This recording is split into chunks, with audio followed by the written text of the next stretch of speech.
ગુજરાતના રાજકારણમાં અત્યારે હાલ મોટી ઉથલપાથલ ચાલી રહી છે। એવામાં હવે સ્થાનિક સ્વરાજની ચૂંટણી પહેલા કોંગ્રેસને રાજકોટમાંથી એક મોટો ઝટકો પડ્યો છે, કારણ કે ઇન્દ્રનીલ રાજ્યગુરુ જે એક મહત્વના કોંગ્રેસના નેતા કહેવાતા હતા, એમના જ દ્વારા હવે રાજકીય નિવૃત્તિની જાહેરાત કરી દેવામાં આવી છે। શું છે સમગ્ર મામલો, તેના વિશે વિગતે વાત કરીએ। નમસ્કાર, હું હંસિની અને તમે જોઈ રહ્યા છો નિર્ભય ન્યૂઝ।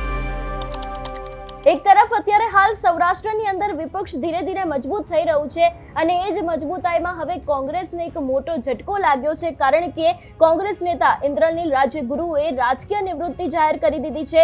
રાજકોટ કોર્પોરેશનની ચૂંટણી પહેલા જ કોંગ્રેસને મોટો ઝટકો પડ્યો છે।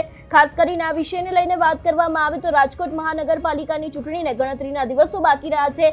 એક તરફ સ્થાનિક સ્વરાજની ચૂંટણીના ગુજરાતમાં પડઘા વાગી રહ્યા છે। એવામાં હવે ઇન્દ્રનીલ રાજ્યગુરુ દ્વારા રાજકીય નિવૃત્તિ જાહેરાત કરતા અત્યારે હાલ ક્યાંક આશ્ચર્યચકિત દરેક લોકો થઈ ગયા છે, કારણ કે કોંગ્રેસનો એક ખૂબ જ મજબૂત ચહેરો ગણાતો હતો। વિપક્ષ તરીકે ઘણા બધા અવાજ છે, ઘણા બધા અત્યાર સુધીમાં જે મુદ્દાઓ છે તે પણ તેમના દ્વારા ઉઠાવવામાં આવતા હતા અને એવામાં હવે જ્યારે તેમને રાજકીય નિવૃત્તિ જાહેર કરી છે તો ક્યાંક આની અસર રાજકોટ કોંગ્રેસ અને ખાસ કરીને સૌરાષ્ટ્ર કોંગ્રેસને જરૂરથી થઈ શકે છે।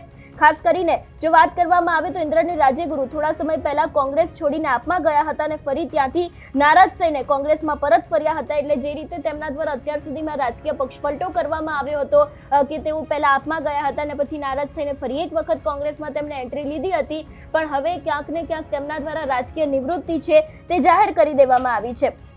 આ વિષયને લઈને વાત કરવામાં આવે તો અત્યાર સુધી તેમના દ્વારા એવું પણ કહેવામાં આવ્યું છે કે કોંગ્રેસ પક્ષને માનસિક કે આર્થિક મદદની જરૂર હશે તો ગમે ત્યારે કરીશ, પરંતુ કોઈ જગ્યાએ મારી હાજરી કાર્યક્રમોમાં જોવા નહીં મળે, એવી પણ વાત તેમને એક જે મીડિયાના લોકો છે એમની સાથે કરી હતી। એવી પણ વિગતો સામે આવી રહી છે। પરંતુ ખાસ કરીને જ્યારે સ્થાનિક સ્વરાજની ચૂંટણી આવી રહી છે અને આ જ સ્થાનિક સ્વરાજની ચૂંટણીમાં એક તરફ જ્યારે સૌરાષ્ટ્રના તરફ વાત કરવામાં આવે તો આમ આદમી પાર્ટી છે તે મજબૂત થઈ રહી છે અને બીજી બાજુ સૌરાષ્ટ્રમાં જે કોંગ્રેસ છેલ્લા ઘણા સમયથી ઘણા બધા મુદ્દાઓને લઈને અવાજ ઉઠાવતી હતી અને એ જ મુદ્દાઓની વચ્ચે હવે જ્યારે એક કોંગ્રેસનો ખૂબ સારો ચહેરો ગણાય છે ઇન્દ્રનીલ રાજ્યગુરુ, તેમના દ્વારા રાજકીય નિવૃત્તિની જાહેરાત કરી દેવામાં આવી છે તો કોંગ્રેસને સ્થાનિક સ્વરાજની ચૂંટણી પહેલા ઘણો મોટો ફટકો પડી શકે છે એવી પણ શક્યતાઓ લાગી રહી છે, કારણ કે રાજકોટમાં તેમના દ્વારા અત્યાર સુધીમાં ઘણી બધી પત્રકાર પરિષદો કરવામાં આવી છે। ઘણા બધા એવા સ્થાનિક મુદ્દાઓ છે કે જેને લઈને તેઓ ભારતીય જનતા પાર્ટીની સામે પડતા હતા। ઘણી બધી વખત વિપક્ષને લઈને તેમના દ્વારા વાત કરવામાં આવતી હતી,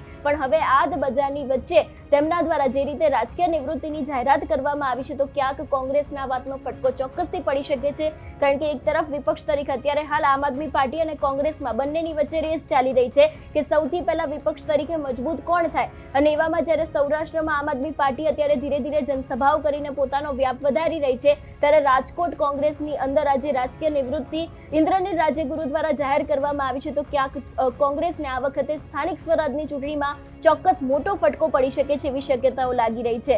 જોવાનું રહેશે કે ઇન્દ્રનીલ રાજ્યગુરુ દ્વારા આ વિષયને લઈને કોઈ સત્તાવાર માહિતી છે, એમાં શું કહેવામાં આવે છે કે કેમ તેમને અચાનક રાજકીય નિવૃત્તિ જાહેર કરી છે, કોંગ્રેસથી ખરેખર નારાજ છે કે પછી તેમના દ્વારા કોઈ પક્ષપલટો કરવામાં આવશે કે કેમ, તે પણ હવે આગામી સમયમાં જોવાનું રહેશે। તમારું શું માનવું છે આ વિષયને લઈને અમને કમેન્ટ કરીને ચોક્કસથી જણાવજો। તેની સાથે અમારી ચેનલ નિર્ભય ન્યૂઝને લાઇક, શેર અને સબસ્ક્રાઇબ કરવાનું ભૂલશો નહીં। નમસ્કાર।